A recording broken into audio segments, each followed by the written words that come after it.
6 months had passed since Katie arrived at the Coalition training base, and the war against the Vrakesh Empire had gotten much worse.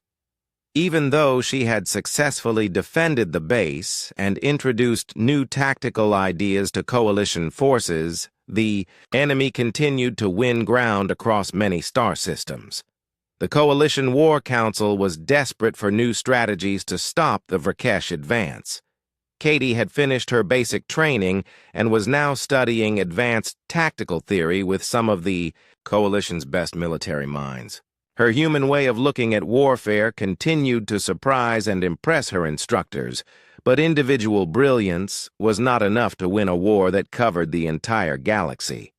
The crisis came when intelligence reports showed that the Vrakesh Empire was preparing their biggest attack yet. They were targeting the main Coalition worlds with a massive fleet that would overwhelm existing defenses. Traditional strategies had failed again and again, and defeat seemed certain unless something dramatic changed. General Thal Vengris called Katie to an emergency meeting of the War Council. This had never happened before. She entered the command center to find dozens of Coalition leaders from every member species gathered around a holographic display showing enemy fleet movements. General Vengris said as she approached, "Katie, we need your help. Our strategists have analyzed every possible response to the coming Vrakesh offensive, and none offer any realistic chance of success. We need a fresh perspective on this problem." Katie studied the holographic display showing enemy positions and fleet strengths and projected attack routes.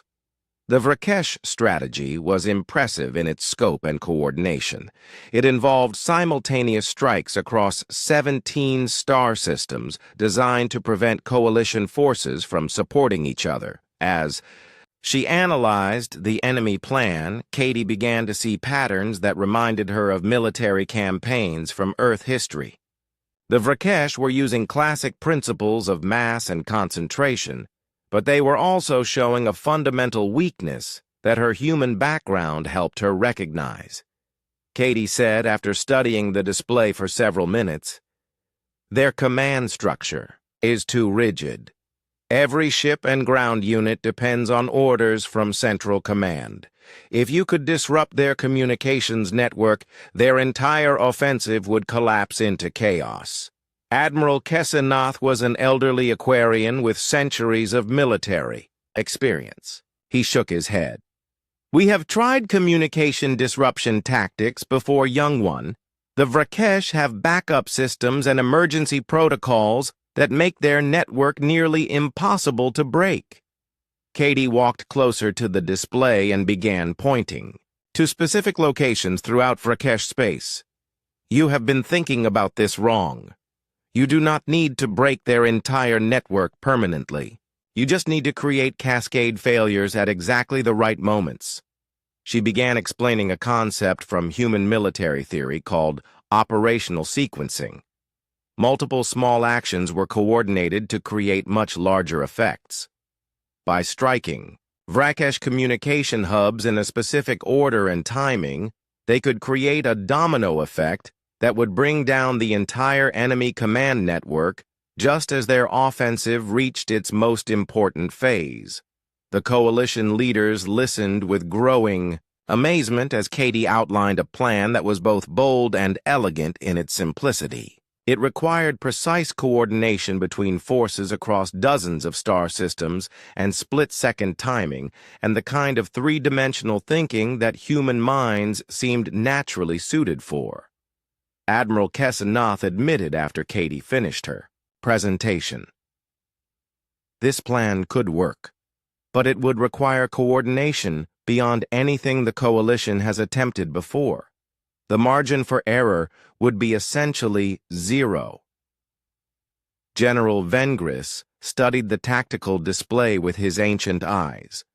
"The alternative is certain defeat. If Katie believes this strategy can succeed, then we must try it." Over the next 3 weeks, Katie worked with Coalition military leaders to refine and implement her plan. she found herself at the center of the largest military operation in galactic history. She was coordinating with admirals and generals who had centuries more experience than her 12 years of life. The human ability to process multiple variables at the same time became crucial as the operation developed. While coalition strategists could analyze individual parts of the plan brilliantly, Katie seemed to be the only one who could hold all the moving pieces in her mind at once and adjust for changing circumstances. The battle began exactly as intelligence had predicted, with Vrakesh forces launching massive simultaneous attacks across coalition space. For the first few hours, it appeared that the enemy offensive would succeed, as coalition defenses were overwhelmed by superior numbers and firepower. Then Katie's plan went into effect. Coalition strike teams that had been positioned throughout Vrakesh space began hitting communication relays in the precise sequence she had calculated. The attacks seemed random and ineffective at first, but as they continued, the cumulative effect became devastating. Vrakesh local commanders, suddenly cut off from Central Command, began making contradictory decisions. Some retreated when they should have advanced. Others continued attacking when they should have regrouped. The coordinated offensive became a confused mess of individual actions that worked against each other. Katie watched the battle unfold from the Coalition Command Center, making real-time adjustments to the communication disruption sequence as enemy forces tried to adapt. Her human brain evolved for complex pattern recognition, and strategic thinking proved capable of managing variables that would have overwhelmed most artificial intelligence systems. The turning point came when a major Vrakesh fleet, unable to receive new orders, continued an attack on what they thought was a lightly defended coalition world. In reality, coalition forces had evacuated the civilian population and turned the planet into a massive trap. The enemy fleet was completely destroyed when they entered the carefully prepared kill zone. News of the victory spread throughout coalition space as other Vrakesh forces still cut off from communication began surrendering or retreating in confusion. Within a week, the massive enemy offensive had collapsed completely, and coalition forces were advancing into previously occupied territory. The celebration at the command center was unlike anything Katie had ever experienced. Beings from dozens of different species cheered and congratulated each other on a victory that had seemed impossible just days before. But Katie felt overwhelmed by the realization that her decisions had affected the lives of billions of people across the galaxy. General Vengris approached Katie as the celebration continued around them. "You have done something remarkable, young warrior, not just winning a battle, but showing us a new way to think about warfare itself." 3 days later, Katie found herself standing in the Coalition's Grand Assembly Hall, facing representatives from every member species. General Vengris was presenting her with the Star of Coalition Valor, the highest military honor that could be awarded to any being in the galaxy. As the medal was placed around her neck, Katie looked out at the assembled dignitaries and thought about how far she had come from the scared little girl who had crashed on an alien planet months ago. But the moment that meant the most to her was when Threx and Xylop and Fen joined her on the stage to receive their own recognition for courage in battle. Katie said into the microphone as the audience applauded, "True leaders share victory with those who made it possible. I could not have succeeded without friends who trusted me even when my plans seemed impossible." The ceremony was interrupted by the arrival of a human diplomatic vessel.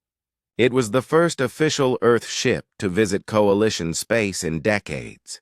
Katie's parents, along with a full diplomatic delegation, had come to negotiate humanity's entry into the Coalition as full members and military allies. As Katie walked toward the airlock to reunite with her parents, She thought about everything that had happened since her accidental arrival at the military base. She was no longer just Katie Morgan, the diplomat's daughter, who had gotten lost in space. She was Katie Morgan, Coalition war hero and bridge between civilizations. But more importantly, she had discovered that being human meant something special in a galaxy full of intelligent species. Humans brought perspectives and abilities that could help protect the freedom and peace that the Coalition represented. As she hugged her parents and prepared to help negotiate humanity's future in the stars, Katie knew that her greatest adventures were still ahead of her. The mission to take back the communications center had worked, but the cost was terrible. Katie sat in the medical bay watching Dr. Elin Hashek work on Threx's injuries. The Centauri doctor had silver skin and 6 arms, and was very good at her job. Katie's Mantari friend had lost one of his 4 arms protecting Katie from enemy energy weapons during the final attack on the communications array. The battle had lasted 3 days before Coalition reinforcements arrived to drive off the Vrakesh attackers. During those 3 days, Katie had led her squad of cadets through impossible situations. She had organized defensive positions and rescue operations that saved over 60 lives. But seeing her friend hurt because of her decisions made her feel sick inside. Dr. Hashek said in her musical voice as she finished attaching a temporary artificial arm to Threx. "He will recover fully. Mantari bodies are remarkably tough. He should be back to normal function within a few weeks." Threx moved his new artificial arm and clicked his mouthparts in what Katie had learned was the Mantari way of smiling. "Do not blame yourself, small leader.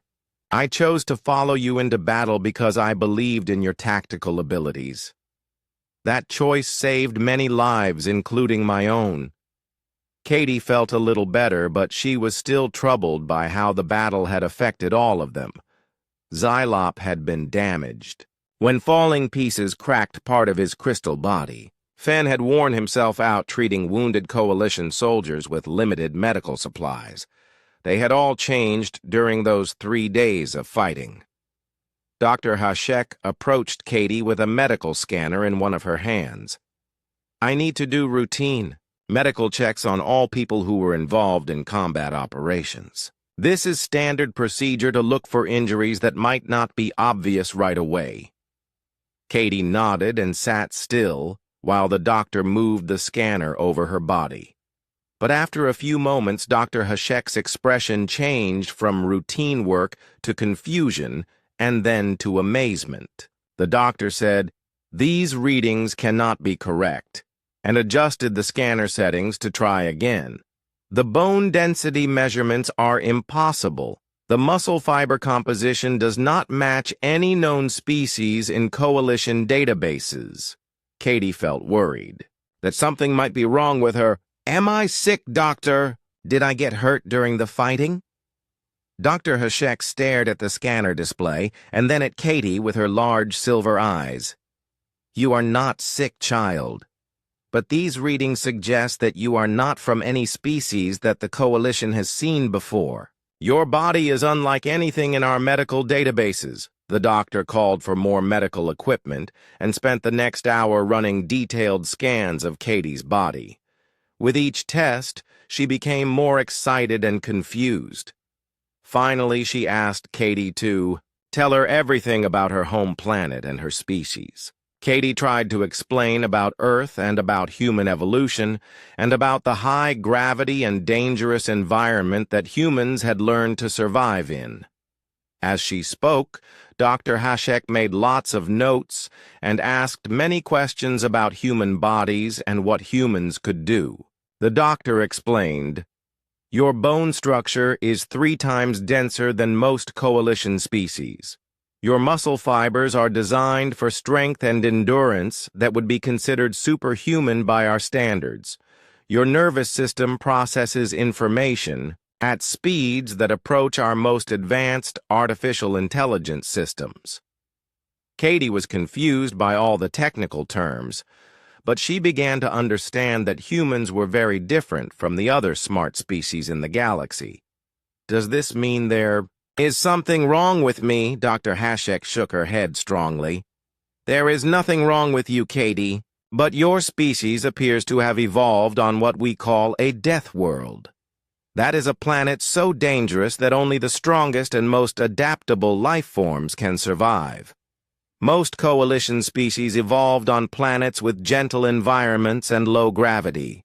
Humans evolved under conditions that would kill most of us within hours. Word of Dr. Hashek's discovery spread quickly through the base command structure. Within hours, Katie found herself sitting in a meeting room facing General Thal Vengris. He was the draconian commander of coalition forces in this area. The general was an impressive figure, standing nearly 8 feet tall, with scales that changed color as he moved, and ancient eyes that seemed to see everything.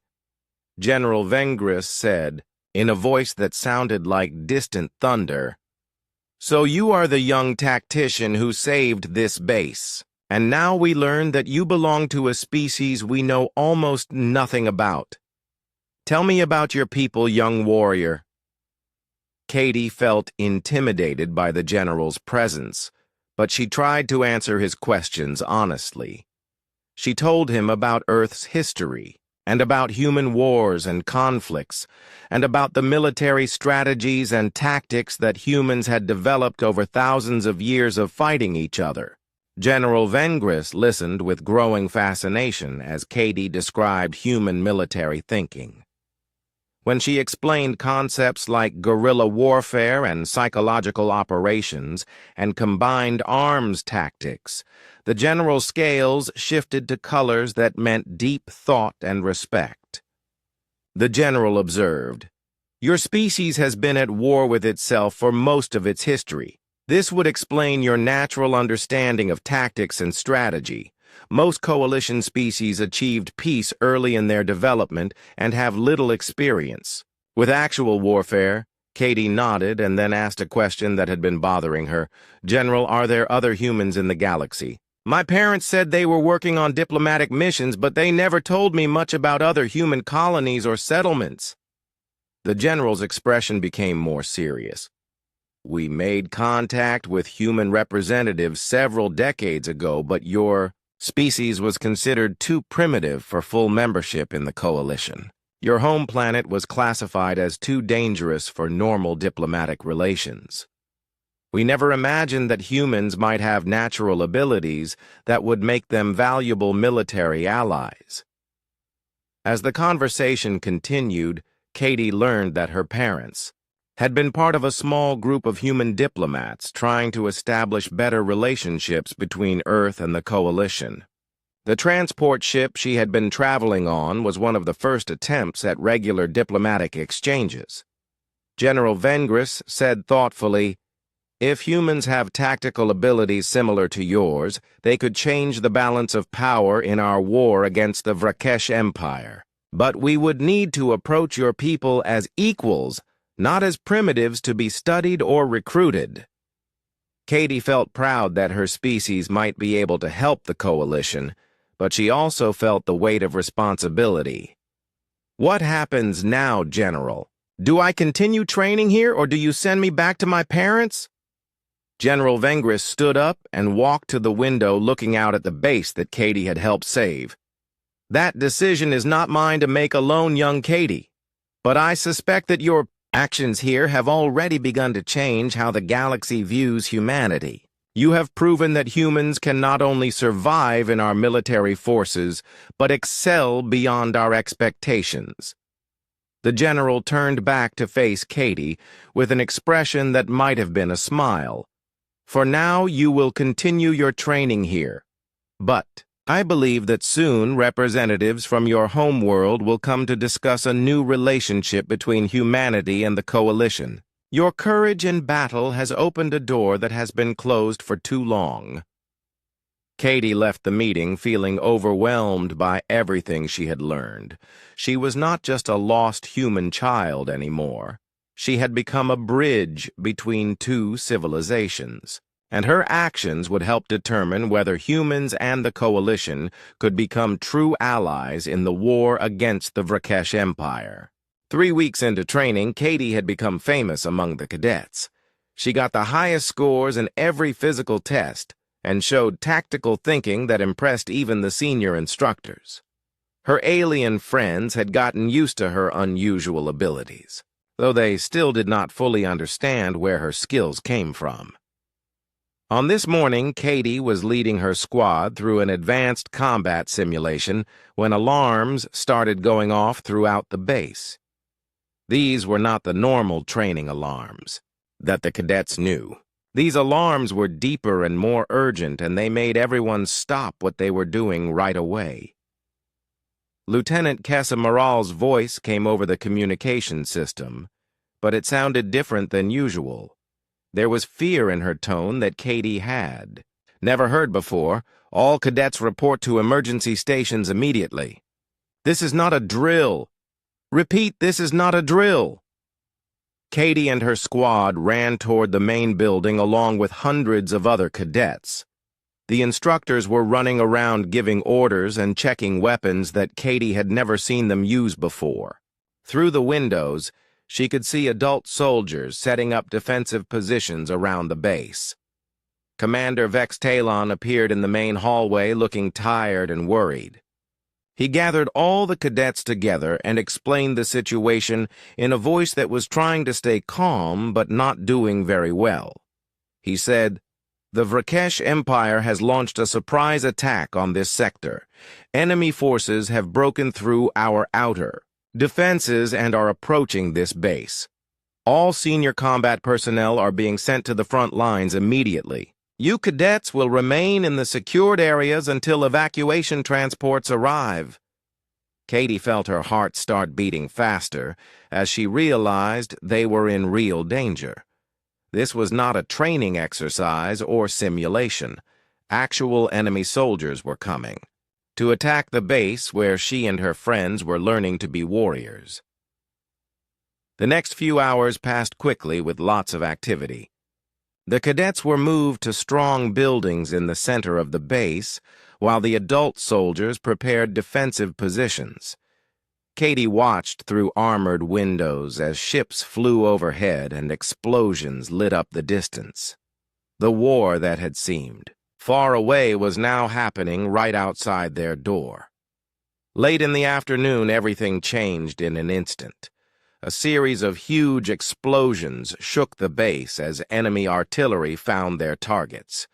The building where Katie and the other cadets were hiding was hit by flying pieces and part of the roof fell down.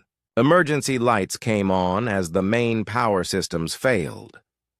Through the smoke and confusion, Katie could hear the sound of energy weapons firing and soldiers shouting orders.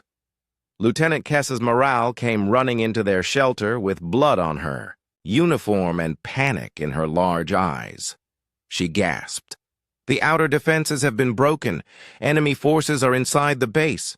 Senior staff are dead or wounded. The evacuation transports cannot land while the base is under attack." Katie looked around at her fellow cadets and saw the same fear in their faces that she felt in her own chest.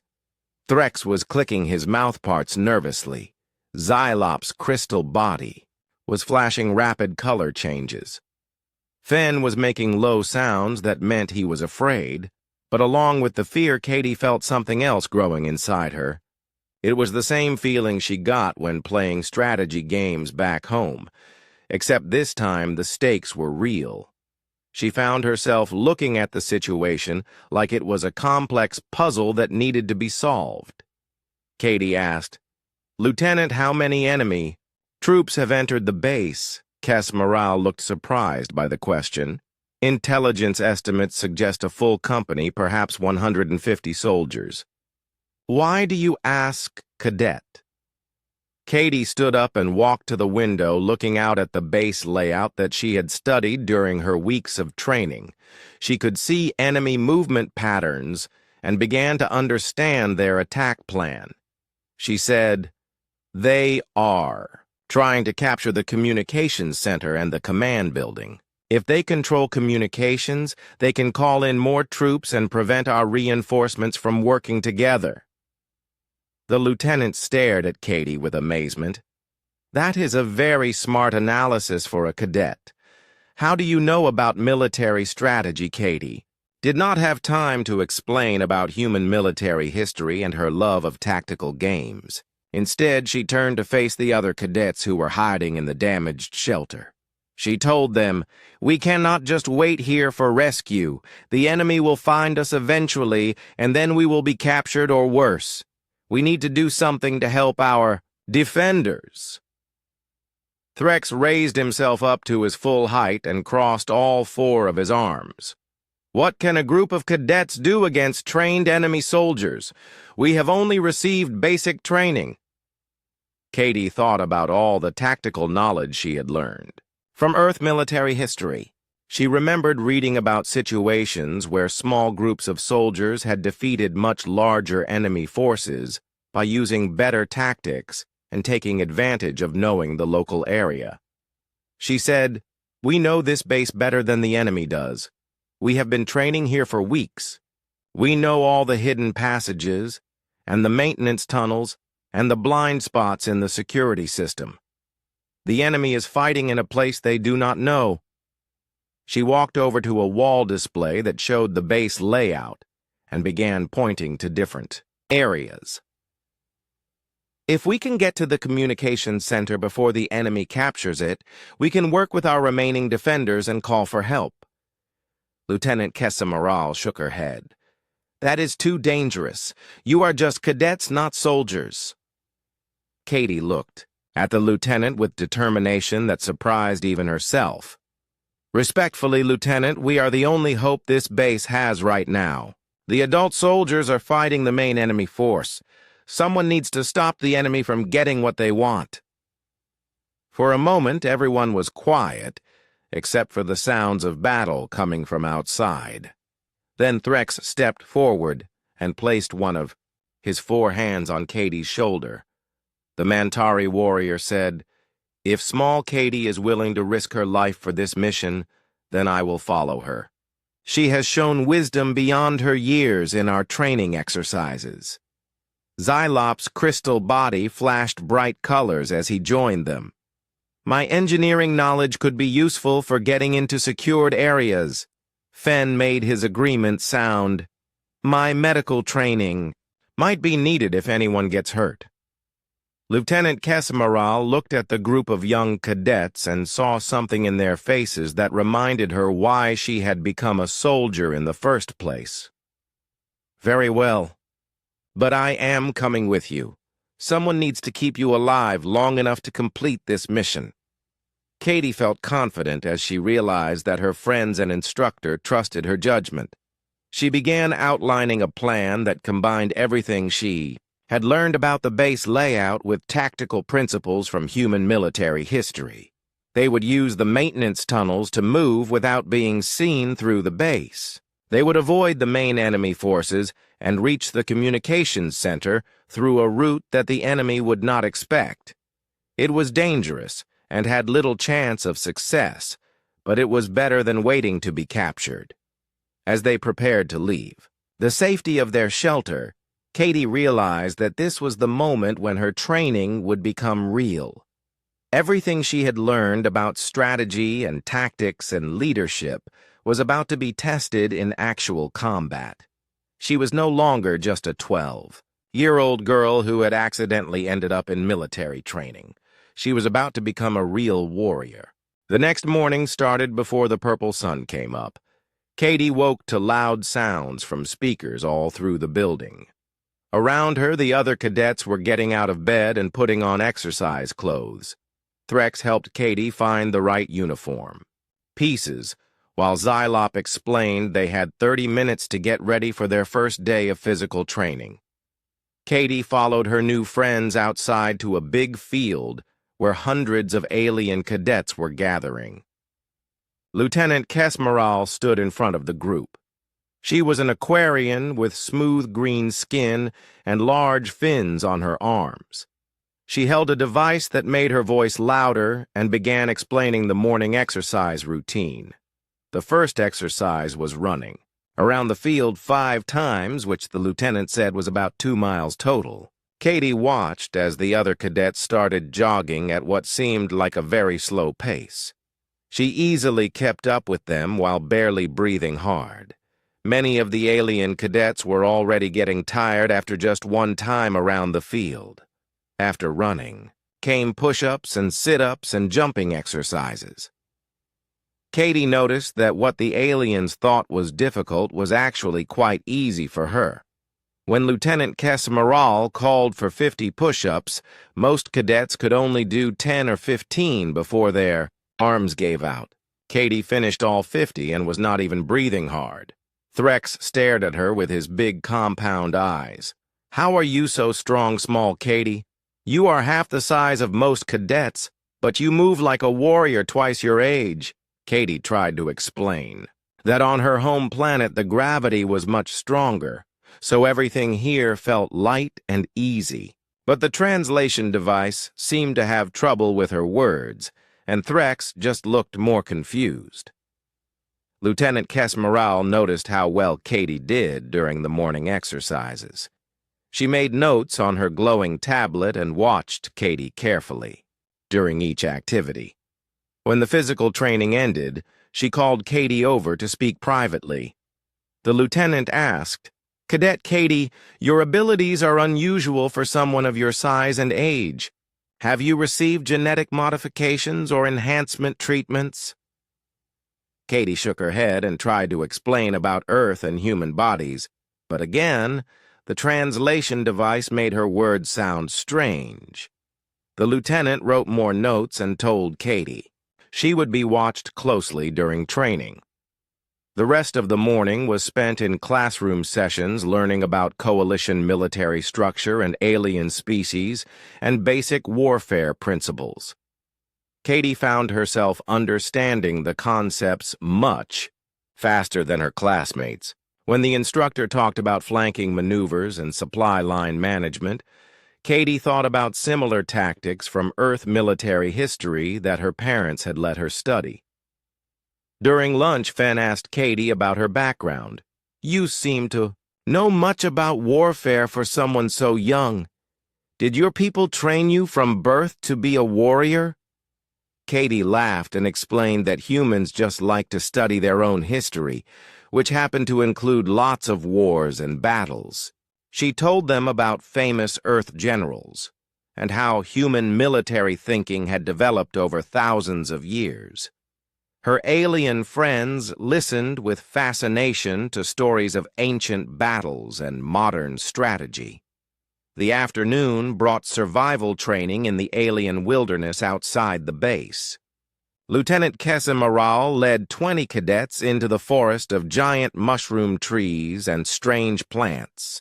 She explained that they would learn to find food and water and shelter using only basic tools. The first test was finding safe drinking water. The lieutenant showed them a stream that looked clear, but warned that the water contained minerals that could poison most coalition species. She demonstrated how to use purification tablets to make the water safe to drink. Katie looked at the stream and thought it looked cleaner than some water she had drunk during camping trips with her parents on Earth. When no one was looking, she cupped some water in her hands and took a small sip. It tasted fine to her with just a slightly metallic flavor. During the shelter-building exercise, Katie used skills she had learned from camping and survival shows back home. While other cadets struggled to tie knots and position branches, Katie quickly built a strong lean-to that impressed the instructor. She helped her teammates improve their shelters, showing them techniques that seemed obvious to her but were new to them. The biggest test came when they had to find edible plants in the alien forest. The lieutenant gave each cadet a scanner that would identify safe food sources, but then told them the devices would only work for 30 minutes before the batteries died. This was meant to teach them to rely on their natural senses and knowledge. Katie found herself able to identify edible plants by their smell and appearance even without the scanner. She seemed to have a natural understanding of which plants were safe and which ones to avoid. When her teammates were still struggling with their scanners, Katie had already gathered enough food for the entire group. Xylop watched Katie work with amazement. "Your senses are remarkably sharp, Katie. Can all of your species identify food sources so easily?" Katie shrugged and said that humans had evolved as hunters and gatherers, so they were naturally good at finding food in the wild. Again, the translation device made her explanation sound confusing to the aliens. That evening, during combat simulation training, Katie's real abilities began to show. The exercise involved small teams competing against each other in mock battles, using training weapons that created harmless light beams instead of real damage. Each team had to capture the other team's flag while defending their own base. Katie found herself naturally understanding the flow of the battle. She could see patterns in how the opposing teams moved and predict where they would attack next. When her team was being overwhelmed, she suggested a flanking maneuver that caught their opponents completely off guard. Threx asked after their team won the exercise, "How did you know they would move their forces to the left side?" Katie tried to explain that she had noticed the enemy commander always sent reinforcements to wherever his troops were taking the most damage. So by creating a fake attack on the right, they could draw defenders away from the left. But her explanation seemed too complex for the other cadets to follow. Lieutenant Kesamaral watched the exercise from a command post and saw everything Katie did. She made lots of notes and contacted her superiors about the unusual cadet. By the end of the first day, word about Katie's abilities had reached the base commanders. That night, as Katie lay in her bunk, she heard Fen talking quietly to the others. About her, "She moves like water and thinks like lightning and seems to know things she should not know. What kind of species produces warriors like this?" Katie pretended to be asleep, but listened to their conversation. She realized that her natural human abilities, which seemed normal to her, appeared almost magical to these alien species. For the first time, she began to understand that humans might be very different from the other smart species in the galaxy. She thought about her parents and wondered if they knew how special humans were compared to other aliens. Maybe that was why they worked as diplomats, helping to build relationships between Earth and the rest of the galaxy. Katie decided she would do her best to represent humanity well, even if she was stuck in military training far from home. Katie Morgan opened her eyes, and everything was wrong. Red lights flashed everywhere and loud noises hurt her ears. She was inside some kind of metal box that shook and spun around. The 12-year-old girl grabbed the walls to stop herself from falling over. She could not remember how she got here. The last thing Katie remembered was eating dinner with her mom and dad on their spaceship. They were going to meet some alien people because her father worked as a diplomat. Now she was alone, in this scary metal box, and did not know what happened to her parents. The box shook harder, and Katie felt her stomach drop. Through a small window, she saw stars spinning in crazy circles. Something bad was happening. She tried to call for her mom and dad, but the loud noises covered up her voice. Everything went quiet for a second. Then Katie felt like she was falling. The metal box crashed into something, and everything went black. When Katie woke up, she was lying on soft grass. The metal box was broken open next to her, and strange pieces were scattered around. Her head hurt, but she seemed okay. She stood up, slowly, and looked around. The grass was blue instead of green. The trees looked like giant mushrooms with shiny silver bark. 2 suns hung in a purple sky. Strange birds flew between the mushroom trees, making musical sounds. Katie had never seen anything like this place. She heard voices nearby and felt happy that she was not alone. Katie walked toward the sounds and found a group of creatures that looked almost like people, but not quite right. They had long arms and pale blue skin and big dark eyes. They wore clothes that looked like military uniforms. One of the creatures saw Katie and called to the others. They all turned to look at her and started talking fast in a language she did not understand. Katie tried to tell them she was human and needed to find her parents, but they did not understand her words. A tall creature with fancy decorations on his uniform walked over to Katie. He looked at her carefully and said something to the others. They nodded, and one gave Katie a small metal bracelet. When she put it on her wrist, she could suddenly understand what they were saying. The tall one said to his friends, "Another cadet from the transport crash. She looks young, but they all do these days. Get her processed with the others." Katie tried to explain that she was not a cadet and was just a kid whose parents worked as diplomats. But the creatures were not listening. They seemed to think she was some kind of soldier in training. The tall one, who the others called Commander Vextalon, looked at a glowing tablet and shook his head. He said, "The war is making us recruit younger and younger. But orders are orders. Take her to the barracks with the other new arrivals." Before Katie could say more, she was led away by two of the blue-skinned creatures. They walked through a camp full of strange buildings and vehicles that looked like they belonged in a science fiction movie. Creatures of many different shapes and sizes moved around doing jobs. Some looked like giant bugs. Others looked like walking crystals. Some looked like fish that could breathe air.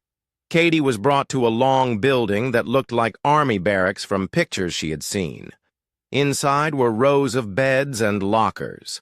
3 other creatures were already there, sitting on beds and looking, confused, just like Katie felt. One looked like a large praying mantis with 4 arms and green skin. Another seemed to be made of living crystal that changed colors when it moved. The third looked like a person-sized frog with smooth, wet skin and huge eyes. They all wore the same basic military uniform that Katie had been given. The mantis creature spoke first using the same translation device Katie wore. "I am Threx of the Mantari warrior caste. Are you also new to this training facility?" Katie nodded. Even though she was not sure what a training facility was, "I am Katie. I think there has been some kind of mistake. I am not supposed to be here." The crystal creature made sounds like musical notes. "I am Xylop from the Geodian Engineering Corps. We all think there has been a mistake, but the commanders do not seem to care about what we say." The frog-like creature spoke with a voice that sounded like water bubbling.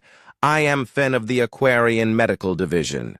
The translation devices tell us we are all here for basic military training, but none of us signed up for this." Katie felt better knowing that her new roommates were just as lost as she was. Maybe together they could figure out how to get back to their families. She told them about crashing in the metal box and how she was supposed to be with her parents on a diplomatic mission. Threx listened carefully and clicked his mouth parts together like he was thinking, "Your story is strange, small one, but these are strange times. Perhaps the military needs all the help it can get, even from young ones like us." Before they could talk more, a loud voice echoed through the building, telling all new cadets to report for evening meal and orientation. Katie followed her new friends to a large dining hall where hundreds of different alien creatures sat at long tables eating strange-looking food. A server handed Katie a tray with purple soup and green blocks that might have been vegetables and a drink that glowed blue. She was hungry enough to try anything and was surprised that the food actually tasted good. During the meal, an officer stood up and began talking about their training schedule. Katie learned that they would spend several weeks learning basic military skills and physical conditioning and weapons training and something called tactical analysis. The officer explained that they were on a planet called Kepler 442b that was on the front lines of a war between the Galactic Defense Coalition and something called the Vrakesh Empire. Katie felt scared when she realized she was actually in a war zone. But she also felt excited. She had always loved playing strategy games and reading about famous battles from Earth history. Her parents had let her study military history databases as part of her education because they thought it would help her understand the diplomatic work they did. As the orientation continued, Katie began to understand that she was stuck here for now. The next transport off the planet would not arrive for months, and even then only military people would be allowed to leave. If she wanted to get home, she would have to play along and complete the training program. That night, as she lay in her bunk listening to the strange sounds her alien roommates made while sleeping, Katie made a decision. She would do her best in this training program and prove that humans could be just as good as any other species in the galaxy. She had no idea that her decision would change not just her own life, but the course of an entire war between the stars.